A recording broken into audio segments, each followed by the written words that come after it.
Hello and welcome to the 31st Annual International Conference on Virginia Woolf. I'm very happy to be welcoming you to our conference today after years of planning. It was started at Drew Shannon's conference in 2019. I wish that we could be together in person this week, but I'm also really grateful that this format has allowed us to be joined by so many people who have told me they simply would not have been able to attend if we had not been online again this year. I've been attending Woolf conferences for the past 10 years with a pause to lead study abroad to Japan and have my son, starting with Anne Martin's inviting gathering in Saskatchewan. It's so nice that she's right in front of me. And this community has continued to be a nurturing and welcoming place to try out new ideas, experiment together, and make lasting friendships. Before I tell you a little bit about the background and features of our conference, I need to take care of the most important thing I will say today, thanking the many people who worked with me to create this conference and without whom it would have been impossible. First, I would like to thank my conference committee, Erica Del Sandro, Ben Hagan, Shiloh McGiff, Vara Neverow, Drew Shannon, and Vicki Tromenhauser, who helped craft the call for papers, develop special events, organize the program, design conference merchandise, and so much more. I am grateful to Beth Riggle-Doherty, Madeline Detloff, Jeannie Dubino, Ashley Foster, Mark Hussey, Lacey Madison, and Alyssa K. Sparks for doing all kinds of things, from reviewing abstracts to sorting out conference tangles. In particular, though, Shiloh McGiff and Ben Hagan have been by my side throughout the conference planning as both logistical geniuses and emotional support animals, and they deserve a very special thanks. Finally, the conference has been blessed by everybody's favorite Woolfian artist, Suzanne Bellamy, who generously allowed us to mess with and adapt her luscious Woolf art into conference merchandise, which is available on Redbubble. I'd also like to thank my local team, starting with the most amazing student worker anyone could ever ask for, Victoria Juarez, who's also right here today, who will be presenting a paper later this weekend, and who has worked tirelessly to take care of so many details leading up to this conference, including designing conference merchandise with another of our students, Paola Brinkley, and the merch committee. My irreplaceable colleague and friend, Casey Ford, who created the website for our conference and made innumerable corrections, among many other things. Casey is an amazing poet whose work was recently nominated for the Pushcart Prize, and she will be reading at the Woolf Salon open mic on Saturday night. She's a real treat to hear. And my colleagues and students who will be hosting Zoom rooms and serving as chat moderators, Kai Hinson and Paola Brinkley, both of whom will be presenting papers this weekend, Riley Smith, Adam Nemmers, and Sharon Jaffe, along with Tori and Casey. We are also the beneficiaries of the administration and staff of Lamar University, who have supported this conference from the outset. My dean, Lynn Maurer, and provost Brenda Nichols have been champions from the start. As Brenda said to me yesterday, it's still a man's world. Continue to mentor women as she retires. As has been my ever accommodating department chair, Jim Sanderson, and our invaluable and endlessly resourceful department administrative associate, John Rutherford. Our IT department, especially John Gennardi and Christy Swanson in web design, have cheerfully made essential contributions to this conference while juggling busy work schedules. And of course, my family has been enormously supportive and understanding during this entire process. My husband, Richard, my 4-year-old son, and my mother, who've been by my side throughout. One of them could burst through the door at any moment. Insist on a hug, but I won't tell you which one.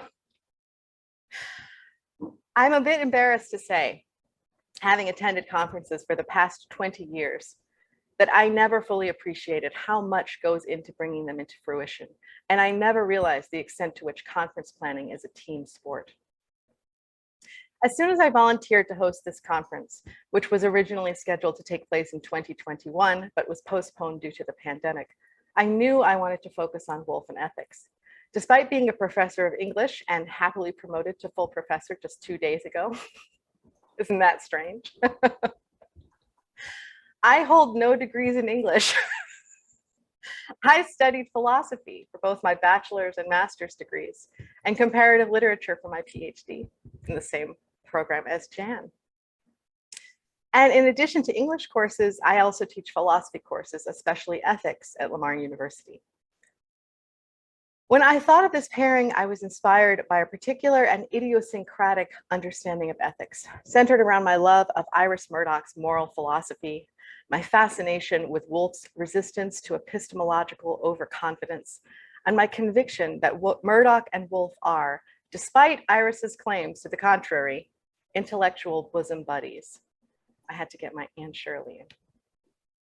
I also knew that the theme would open out to a wide range of fascinating topics and questions, and I'm happy to say that it has.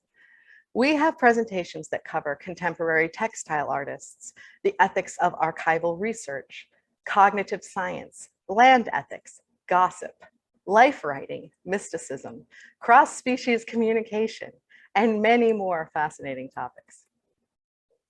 This year, we're fortunate to enjoy plenary addresses by 4 incredible scholars: Beth Riggle-Doherty, Elsa Hochberg, Gretchen Holbrook-Gerzina, and Peter Stansky, who approach the relation of Virginia Woolf and ethics in 4 very different and exciting ways. We are blessed to have an original performance of a new play written by Ellen McLaughlin, with Drew Shannon serving as dramaturge, and featuring Ellen McLaughlin and Kathleen Chalfant.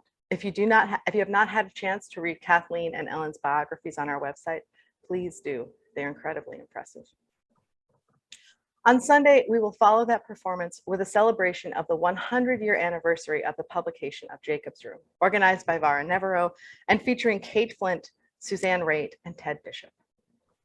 Each evening, we close the day with a casual social hour or special event, including Saturday's Woolf Salon open mic and Sunday's conference celebration featuring the Woolf Society players. And on the other evenings, we just have sort of open social nights.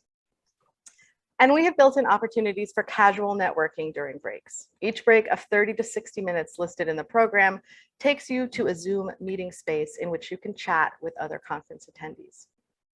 Speaking of breaks, I want to alert you to 2 special events taking place during breaks.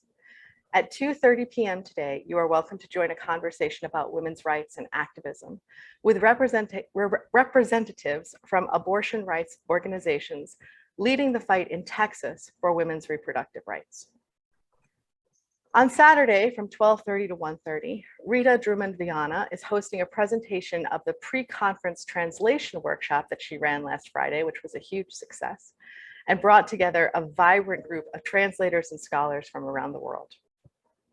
That international energy runs throughout the entire conference, and it is one of the things I am most proud of as a conference organizer. As a student of world literature, I'm particularly happy that we have presenters from around the world, representing nearly every time zone and continent, although not Antarctica.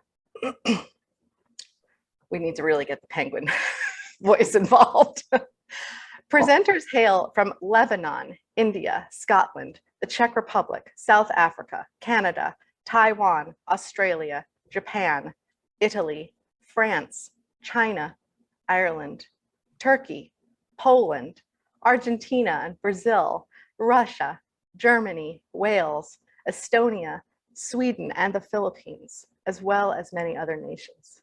This is truly an international conference with many new and familiar voices ready to share exciting new perspectives.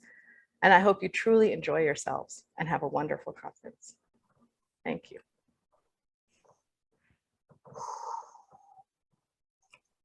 Oh, I need to turn you up. You're all quiet.